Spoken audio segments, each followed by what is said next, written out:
The Marinade. There's no O in Marinade. Let's try it one more time. Ready? 1, 2, 3. The Marinade. Marinade. Bone marinade. The That's Marinade. The Marinade. With Jason Earle.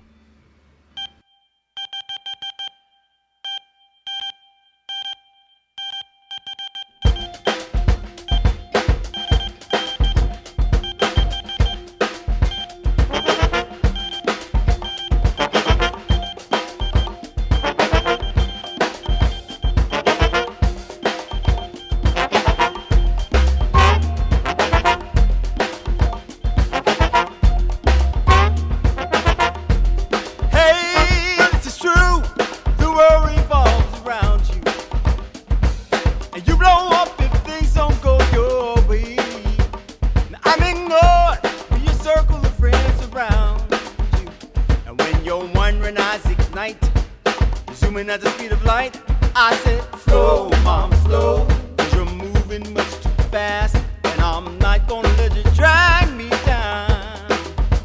I gotta go, mom, go. I'm moving in my own direction, busting out of this orbit tonight. Baby, I'm not your satellite. Welcome to The Marinade with Jason Earle, a free-flowing conversation about the creative process with creative people. This is episode 29, part 1 of our special Live from Rockin Robinson series. These next couple of episodes will be a bit of a departure from our normal format.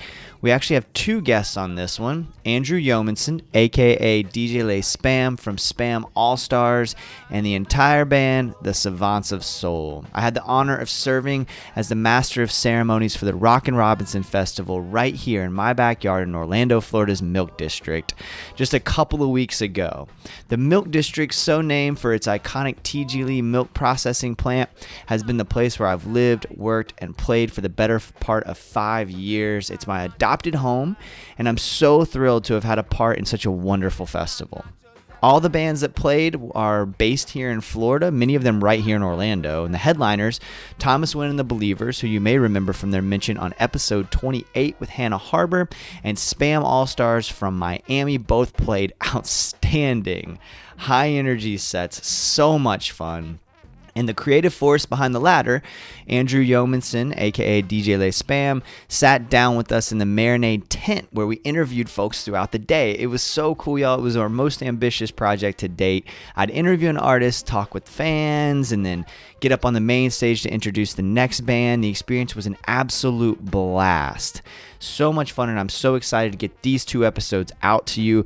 If you're new to the show, this isn't a huge departure from the norm, so you'll get a good taste of what the Marinade is all about, but it isn't exactly classic Marinade either. So if you want to hear something from the canon, check out episode 16 with BJ Barham or episode 28 with Sarah Shook. Those are good entry points, and then you can kind of take it from there and get to listen to everything that we've done. Today, you'll hear my conversations with Andrew Yeomanson of Miami's Spam AllStars and Savants of Soul from Gainesville, 2 bands with pretty different sounds, both of which really put the music first and both of which are fascinating creatives and just fantastic conversations. I caught up with Andrew while Savants of Soul was playing a crushing set on the main stage, and then the Savants themselves sat down with me after they played, and more on them in a minute. But first, Andrew Yeomanson, you can find all things Spam AllStars at spamallstars.com. You heard their song Satellite on the way in. They've got a pretty deep catalog. So many different influences with this band. Very much a Miami band, and he talks about it during the conversation, so you'll get a better feel for kind of like what his influences are and where they're coming from as you hear our conversation with Andrew Yeomanson of Spam AllStars. In different circles, but I blew my own wrist on a shooting star. Could not see the gravity of the situation because your pale and distant light couldn't be viewed with a naked eye. But I said, slow, mama, slow, 'cause you're moving much too fast, and I'm not gonna let you drag me down. I'm moving off in my own direction. Busting out of this orbit tonight. Well, baby, I'm not your satellite. Baby, I'm not your satellite. Baby, I'm not your satellite. Get it right. Baby, I'm not your satellite. Baby, I'm not your satellite. Check. Oh yeah, we're good. Andrew, thank you so much, man. No problem. This is such an honor. I'm really stoked to see the set tonight. Really looking forward to taking in your music. And I want to ask you a little bit about that, like about the fact that you have a studio and you have a handful of studio albums with Spam AllStars, but then there's this whole live thing, and you guys play a ton, right? I'd say the last couple of years, it's kind of gotten to a more normal, kind of like a few gigs a month kind of thing. Okay. Whereas maybe 5 or 6 years ago we were playing 3 or 4 nights a week. Now we're playing like maybe 1 night a week, but I don't have any days off from my studio at all. So really?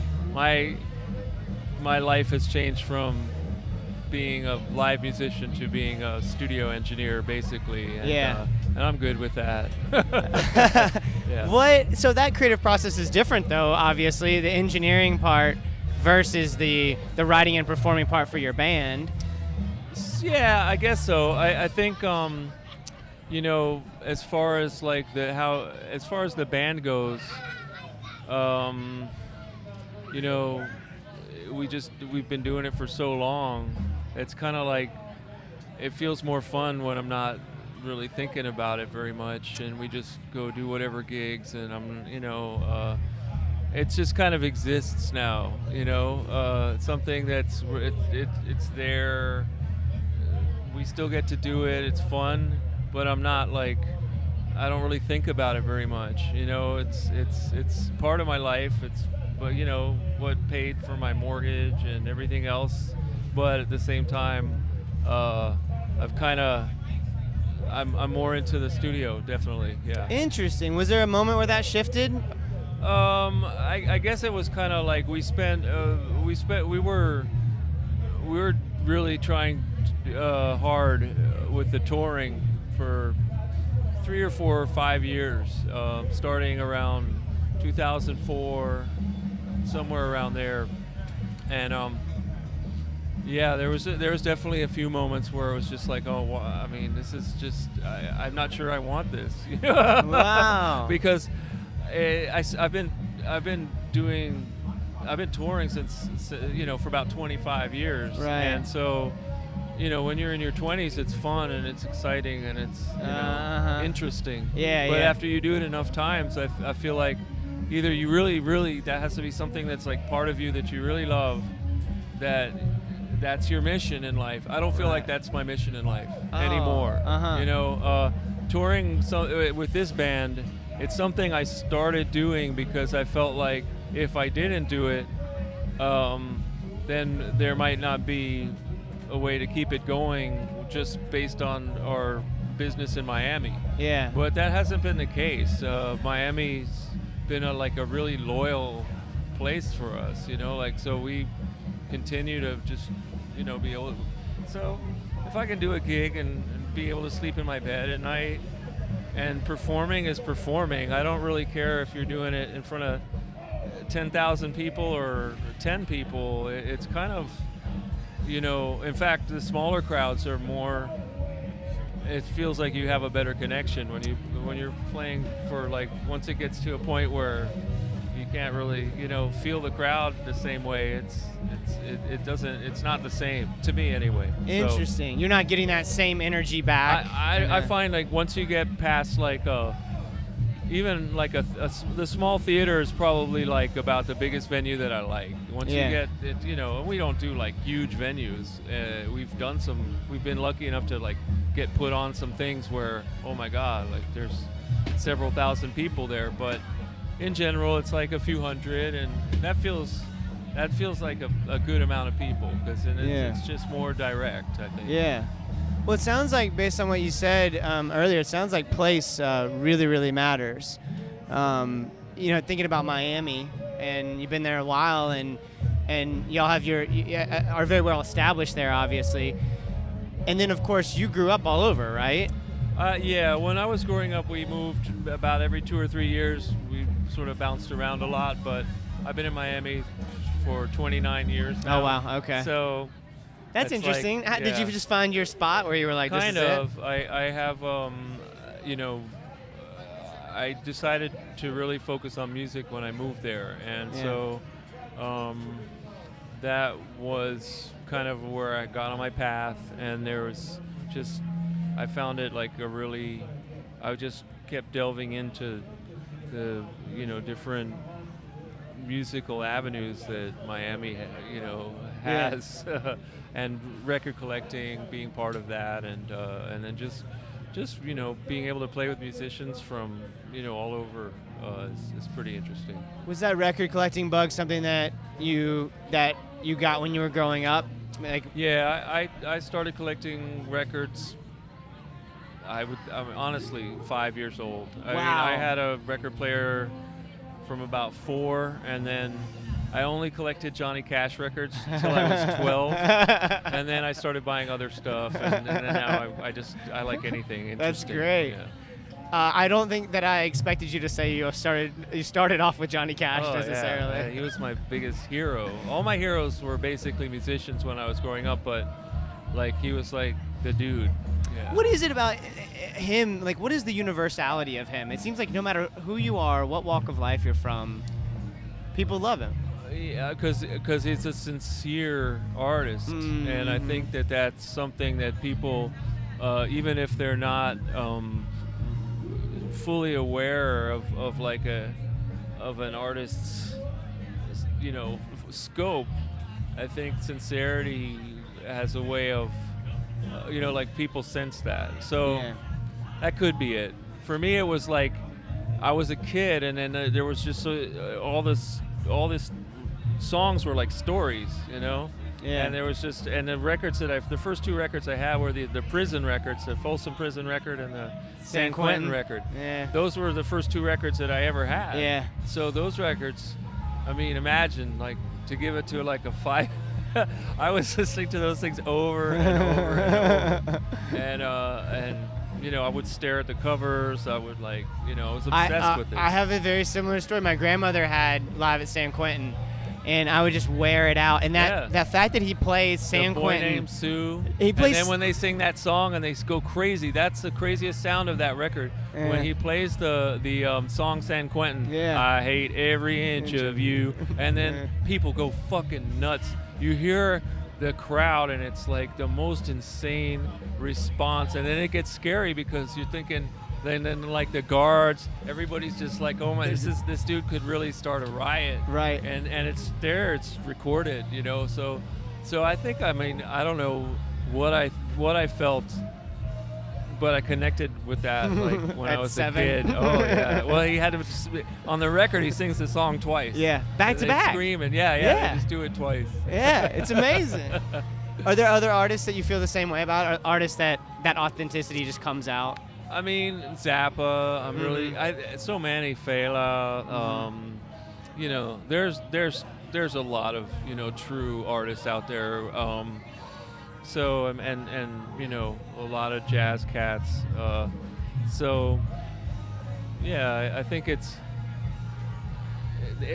more than less. I mean, there's people who are just ultra commercial because they think they have to do a certain thing to get over or whatever. I think that's fairly easy to right. Fairly that's easy an interesting to tell point. As well. yeah, that's a very interesting point. And I don't know what it is about that. I've talked about on the show about Zen and the Art of Motorcycle Maintenance, the book, and how he talks in the book about just the sense of quality and how it's impossible to define really. That you just know when it's good and when it's not good. There's just something about a Johnny Cash, for example, or a Zappa that you just go, oh well, that's damn good. Right, and then or it just doesn't sound like anybody else either. Yeah. Instantly right away. Yeah. You would probably be able to recognize either of those artists. Yeah. So That's great, man. Well, with the when you think about like the engineering part and working in your studio, are there particular projects that you get especially fired up about, or are you just excited about going to work? Well, so we just I'm actually, so I have one studio that's real like kind of boutique. I've spent 15 years developing the studio in my house, which is, it's like a 3-bedroom house. I just live in one room. Everything else is the studio. So Wow. that's like tape machines, analog board, everything's outboard, really not too much plugins.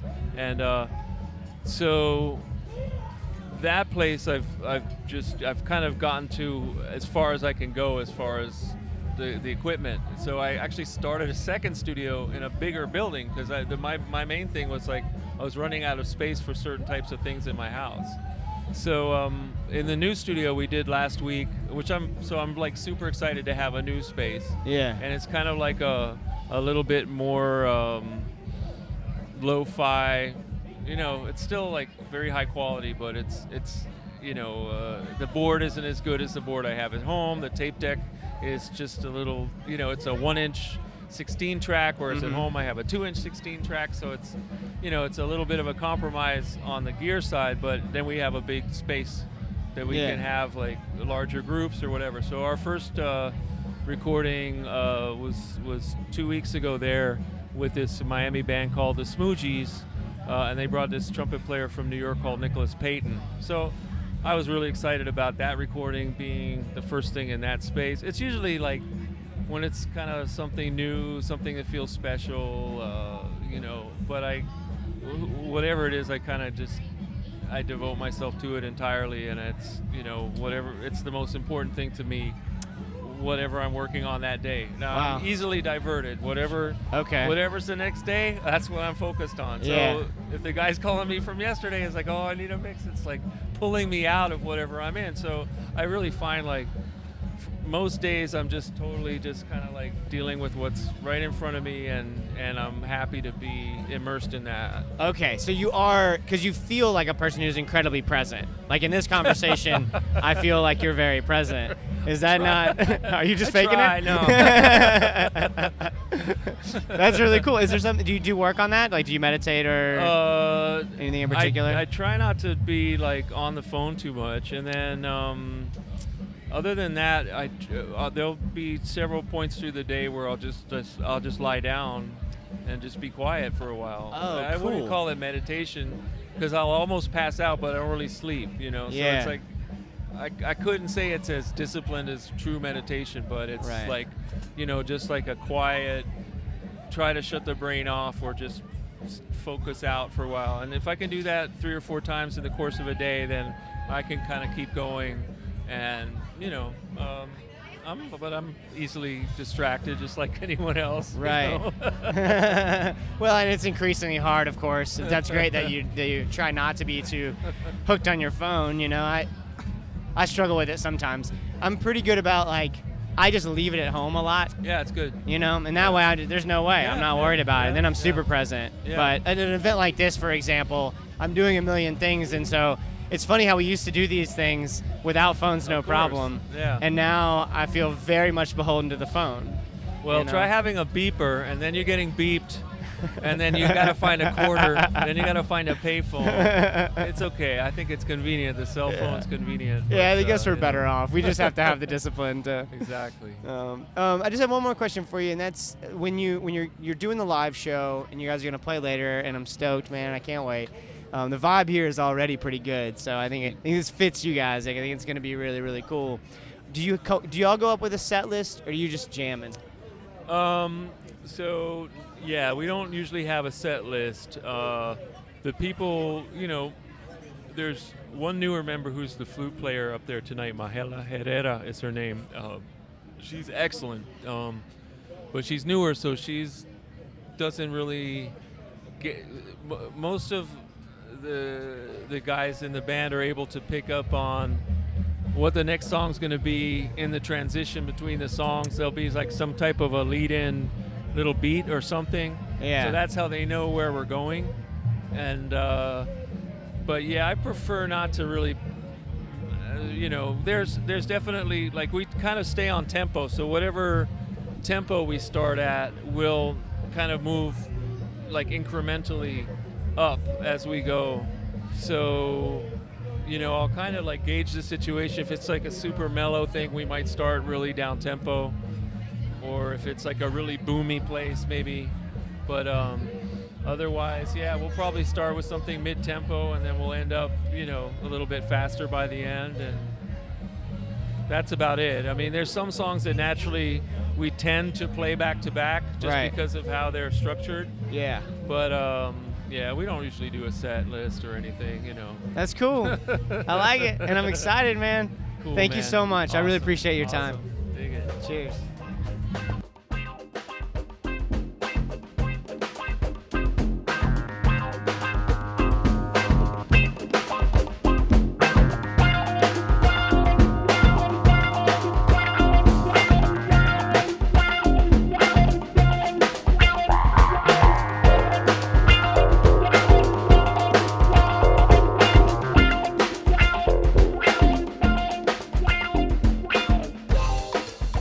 Andrew Yeomanson, y'all. Thank you so much, Andrew from Spam AllStars, DJ Lay Spam.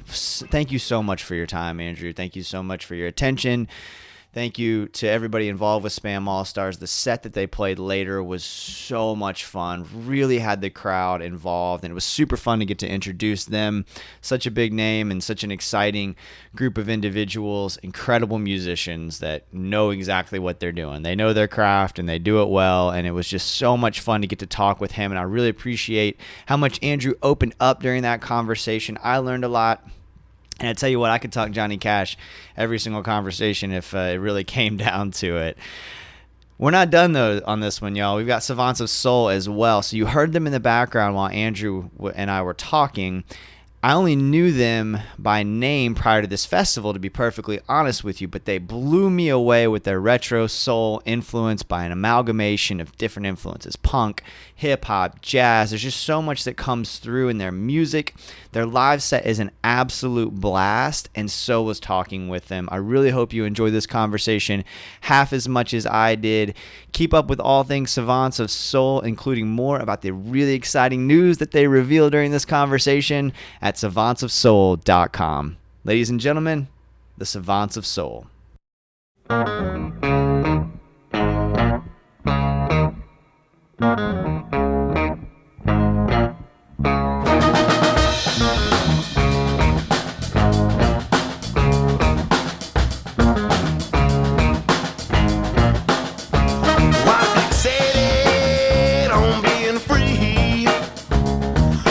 Personal effects are so far away from me, and it's shelter that I seek. Around because either the one. future's looking bleak. Yeah. I typically hold it. It's just a little bit easier that way. Alright. You what? Justin gets it. Man, y'all just killed it. Savants of Soul are with us right here. Unbelievable, dude. Just unbelievable set here at Rockin Robinson. You're from Gainesville. You got about 400 people in the band. It feels like that's a huge sound.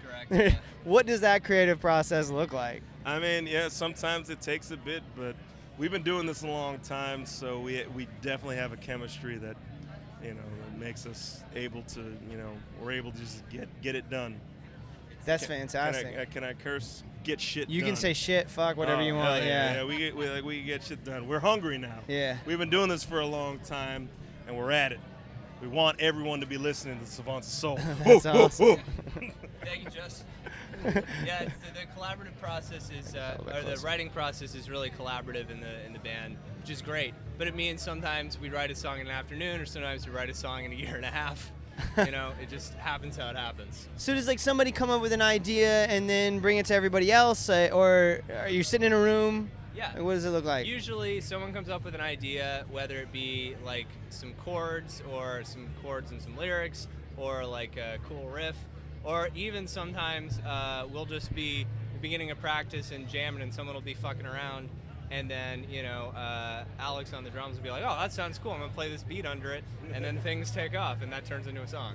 So there's a couple different ways, That is so good. It's always pretty collaborative. Yeah. What kind of things? You got several folks in the band. Are your influences, and clearly you have a ton of different influences. So are you all bringing different influences in, or are you're mostly going to the same shows together and listening to the same types of music and passing around the same records? Well, I would say there's a lot of overlap, obviously. I mean, we all listen to soul music, and this sort of nexus for the band, the way that Alex, our drummer, and I started it, and Justin joined basically right after we started it. I mean, we're all really founding members. We were listening to the Sam Cooke Live at Harlem Square record, which is really raw. More so than a lot of his other stuff, especially, and some other soul music that came out at the time. And we were like, this is like really intense and like balls to the wall. And we were like, shit, this is the type of soul music that we could probably do or like make. And that was a big inspiration for us. But I would say beyond soul music, we all bring our other personal influences. Like we were in punk bands and ska bands. Justin's been in ska and punk bands. There's that dirty I'm in a word. funk band, and I'm a classically trained trumpet player, so That's amazing. Yeah. Well, that's how it ends up sounding like it does. And I've like literally like never sang before this band, but you know, so basically the story is a bunch of my white friends wanted to start a funk soul band, and they didn't ask me to be in it. I was a little mad, and then like a couple months later, they're like, "Hey, Justin, you want to be in the Savants of Soul?" And my first reaction was like, "Hell no!" But I really wanted to be in a soul band, so you know, we did it. And like, yeah, like, you know, this was in 2011. We were like in our early 20s. A lot of us are 30 or over now, and you know, so like styles changed, but we still love making music together. That's why we started doing it. I mean, yeah, we'd love to make a living out of it, but you know, that's why we keep doing it. Let me ask you this then, because you had incredible energy up there, and you had the crowd, right? And you're up there, but off mic, backstage, you and I had a conversation about how when you get up to do emceeing type things, you have notes. Oh, yeah, no. So, I mean, that's the thing. Within the Savants of Soul, we've been doing this for a long time, as I've said. You know, emceeing that's kind of new to me. I've been doing this for like 2 years. And, you know, if there's ever like, you know, like earlier on when you were like, you know, check out this law firm, you know, they're the sponsors, and, you know, check out this restaurant for good deals. I've done that, and they gave me notes for that. I would never be able to remember all of that, and I would probably mess all of that up, and you know, just end up, you know, just doing the opposite of what they wanted to get done, and probably never be invited back. So I was just saying, props to you. Thanks, you man. crushed it. That was awesome. Thanks. Yo, man, Jason is a dope host. All you listeners, if you listen to him, you should see him live, man. He gets you going. I don't even know this guy, and I was like, I want what he's selling. I need to go to this law firm. I'm not even in legal trouble, but you know. It was interesting. I did have some, you know, they gave me some notes, and like, there's a couple things on there that I was like, nah, I ain't saying that shit. I ain't saying that. And so I got up and I did my first couple rounds, and nobody said anything, so I was like, all right, we're good. Nobody cares I didn't say that particular thing. So, been doing it a long time. What about records? Like, do you guys have a bunch of recorded music? Are you in the process of making something else? What's the story? So we currently have one full-length LP that is out. That is Downtown Sound.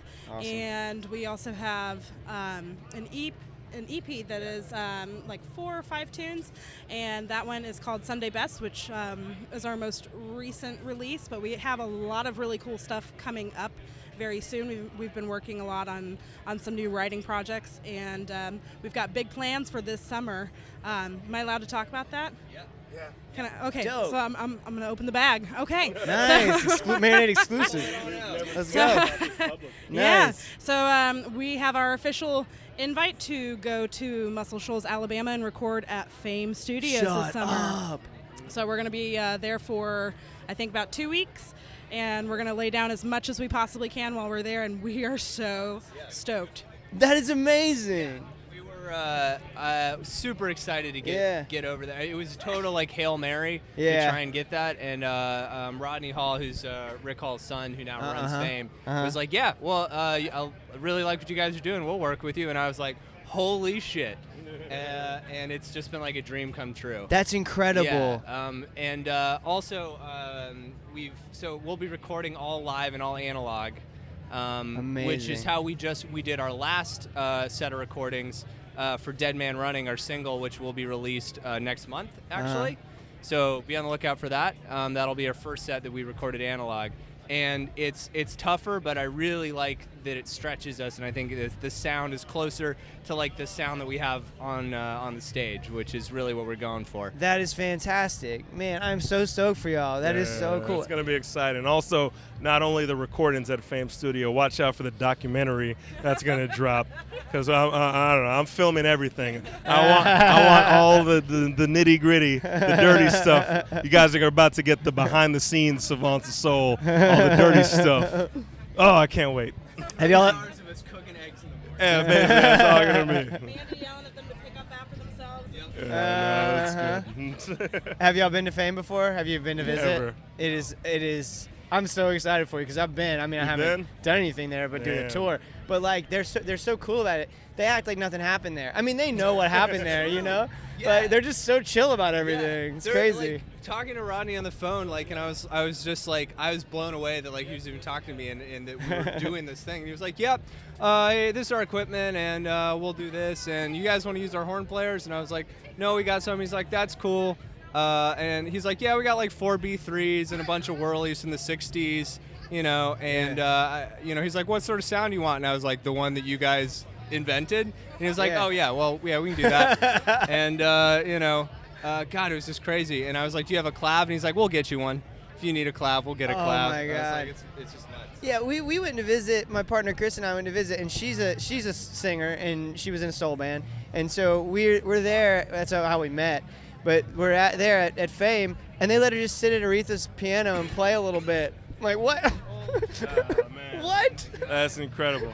I will definitely be sitting at Aretha's piano and playing the entertainer. That's one of the few things I know how to play on the piano. I'm And sure. also a big shout out to our tenor sax player who just jumped in the studio, Jordan Jones. Say what's up. Yo. And our drummer, Alex Klausner. He's been in the back directing us. What up? Yeah, the whole squad here. And Will so Campbell. Cool. Will Campbell, quit taking pictures. Come on down here. Say what's up. He's shy. Oh, he's coming. He's coming. Okay. Say what's up, Will. What's up? That's Will Campbell on the electric guitar. Man, I really appreciate y'all. I'm so glad you were here. That set was amazing. Really appreciate you stopping by the tent. Yeah, thank you for having us. For sure. I'm really stoked for the new record, and you know, I'm definitely gonna be paying attention. SavantsofSoul.com, right? Okay. Yeah. And then all the socials. At Savants of Soul on literally everything. Twitter, Facebook, you know, Instagram, Zanga, you know. My free journal, if you want to hear Alex's just thoughts at 4 a.m. in the morning, that's where you get that. That's awesome, y'all. Well, thank you so much. Thanks a lot, Enjoy man. the rest of your festival. I appreciate Cheers. it. That was great, man. Appreciate you.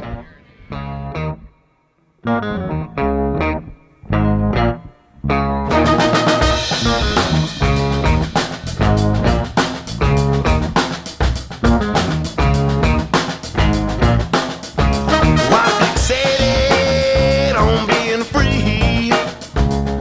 My personal effects are so far away from me, and it's shelter that I seek, because the future's looking bleak, and I don't see one with me involved, so I pack up my shit and leave. Savants of Soul, y'all. What a talented group of individuals. So much fun getting to talk with them, and I so greatly appreciate their time. The song that you hear right now is Dead Man Running by Savants of Soul. Hasn't even been released yet, but you can look forward to that coming very soon. And I'm so excited for them to get to go to Fame Studios and do their thing and get that Muscle Shoals sound in them. Just so cool to get a chance to talk with them. I'm really grateful for this entire opportunity. This was part one of our Rockin Robinson special series, and I just can't say enough about all of the people involved in this festival. Thank you to everyone involved with the Milk District Events Committee, especially my good friend Philly Kennedy, who curated just a killer lineup and first floated the idea of me serving as MC. It just worked out really well. And Kirsten Ellender for conducting the Marinade tent, or coordinating, excuse me. I guess I was conducting the tent, but she coordinated the vendors that were there along Robinson Street and worked with me to find the best spot where we could record properly. And I'm just so grateful for all the work that went into that festival and just to be a part of it. I'm thankful to Chris, my partner in life, for making our Marinade space look really comfy and good, and for her support at every step of this process. Thanks to the Nook on Robinson, one of my favorite local establishments, for coming through to loan me some empty kegs. My tent was about to blow away. It got a little windy unexpectedly, and I didn't have anything to tie it down with, so my tent was just having to hold it. And thankfully, Mary at the Nook came through and loaned me some empty kegs, which actually made the place look even cooler than Chris had already made it look. Thank you to all of you for listening. Part 2 of our Rockin Robinson series will be up very, very soon. Just got to put some finishing touches on it. And also, some other big things happening with the show. Just a few days ago, I recorded a feature episode with Joe Kwan from the Avett Brothers. Pinch me a million times, y'all. I can't wait to release those 2 episodes and record a few more at Swanee Spring Reunion coming up this weekend. An amazing festival always, and I've got some really cool guests lined up to talk with at Swanee Spring Reunion. So lots of content coming your way here from the Marinade. So much is happening with the show. Keep up with everything at marinadepodcast.com or at Marinade Podcast on all of our socials. I just posted the story of what happened the night I played my first open mic, the first time I played my songs in public, something that I've done for kind of private therapy for many years, but I finally had the courage with some encouragement from some good friends to go out and play my songs for other people, and it was such a satisfying experience. So go to marinadepodcast.com/magazine if you're interested in hearing that story. It was just a huge night for me personally, and I'd be honored if you took some time to check out the website and get the whole story.